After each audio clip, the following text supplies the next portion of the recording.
माल तीसरे बड़े मुल्क लीबिया की दूसरी ताकतवर तरीन शख्सियत था। ये किस कदर अमीर और बासर शख्स था, इसका अंदाजा आप 2-3 मिसालों से लगा लीजिए। ये लंदन में था, इसे शुमाली लंदन का एक घर पसंद आ गया। इसने वहीं खड़े खड़े ये घर 1 करोड़ पाउंड्स में खरीद लिया। ये पाकिस्तानी रुपए में 1 अरब 40 करोड़ रुपए बनते हैं। इसने 2009 में मॉन्टे कार्लो में अपनी 37वीं सालगिरह मनाई। ये दुनिया की महंगी तरीन सालगिरह थी, जिसमें रूस के एल्युमिनियम टाइकॉन और लेक टेरी पास्का, सोने की कानों के मालिक पीटर मुंक और मोनाको के शहजादे अल्बर्ट समेत दुनिया भर की मशहूर शख्सियात ने शिरकत की। ये पेंटिंग खरीदने का शौकीन था। इसके पास अरबों डॉलर के शाहपारे थे और ये तमाम शाहपारे इसके महलात में लगे थे। इसे 2006 में इजरायली अदाकारा ऑर्ली वेंसमैन अच्छी लग गई, तो इसने उसके गिर्द दौलत के अंबार लगा दिए।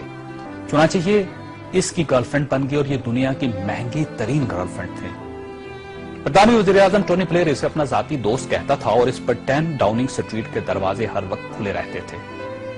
बरतानवी शाही खानदान ने इसे कई बार बकिंगम पैलेस और विंडसर कासल में लंच और डिनर दिए थे। ये लंदन और पेरिस में प्ले बॉय की जिंदगी गुजारता था और इसे दुनिया जहान के कानून तोड़कर बहुत खुशी होती थी।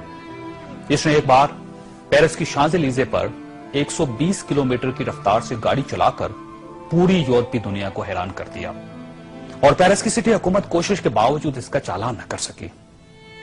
ये लीबिया की इन्वेस्टमेंट अथॉरिटी का सरबराह भी था और यह अथॉरिटी दुनिया के किसी भी मुल्क में किसी भी वक्त 10 बिलियन डॉलर तक की सरमायाकारी कर सकती थी और यह एक बहुत बड़ा इस्तेहकाक था।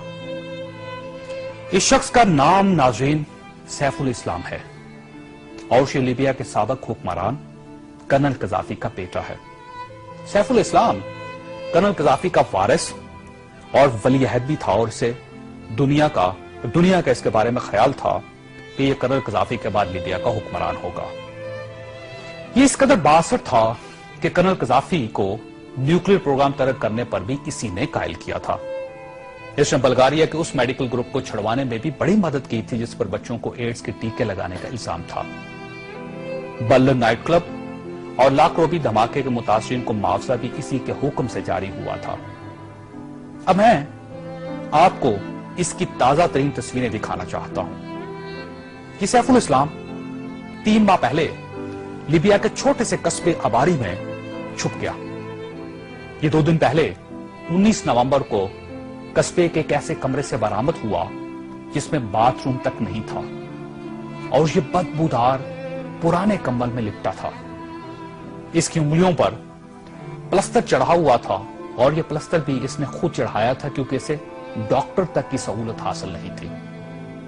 ये सैफुल इस्लाम इस वक्त लीबिया की मौजूदा हुकूमत के कब्जे में है और पूरी दुनिया में कोई शख्स इस शख्स को पनाह देने के लिए तैयार नहीं, जो 3 माह पहले तक मलका बरतानिया का शाही मेहमान बनता था और टोनी ब्लेयर इसे माई फ्रेंड कहता था और पेरिस की कंपनियां इसके लिए खसूसी खुशबू इजाद करती थी। यह है सवाल और यह तस्वीर दुनिया के उन तमाम हुक्मरानों और इनके खानदानों के लिए इबरत का सबक है जो इक्तदार को सब कुछ समझ लेते हैं और जो इस ज़ौम में मुब्तला हो जाते हैं कि इनके इक्तदार का दरख्त हमेशा सब्ज रहेगा। ये तस्वीर दुनिया भर के हुक्मरानों से चीख चीख कर कह रही है कि जो हुक्मरान आवाम का एतमाद खो देते हैं उनका ये इंजाम होता है। इन्हें बदबूदार कंबल भी पनाह नहीं देता।